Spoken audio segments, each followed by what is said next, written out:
पाकिस्तान में WhatsApp hack होने के वाकयात बहुत तेजी से बढ़ रहे हैं। आज की इस वीडियो में हम आपको बताएंगे कि आप अपना व्हाट्सएप हैक होने से किस तरह बचा सकते हैं। आप अपना व्हाट्सएप कोड किसी को शेयर ना करें। अगर आपका व्हाट्सएप हैक हो जाता है तो उसी सूरत में आपने फौरी तौर पे अपनी व्हाट्सएप ऐप को डिलीट करना है और डिलीट करने के बाद दोबारा इंस्टॉल करने के बाद उसी नंबर पर लॉगिन करना है। हैकर्स आमतौर पर सार्फिन से 6 हिस्सों का तस्दीकी कोड मांगते हैं। वो कभी किसी कोरियर कंपनी के नुमाइंदे बन जाते हैं या कभी बैंक के अफसर या कभी किसी अनामी स्कीम का लालच देते हैं।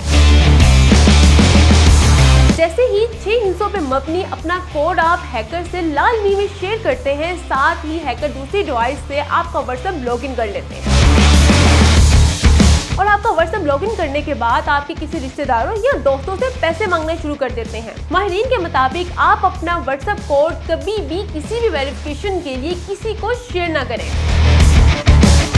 और खुदा न खास्ता अगर आपका व्हाट्सएप हैक हो जाता है तो उसी सूरत में आपने फौरी तौर पे अपनी व्हाट्सएप ऐप को डिलीट करना है और डिलीट करने के बाद दोबारा इंस्टॉल करने के बाद उसी नंबर पर लॉगिन करना है और उसके बाद हैकर्स तक आपकी व्हाट्सएप की रसाई खत्म हो जाती है।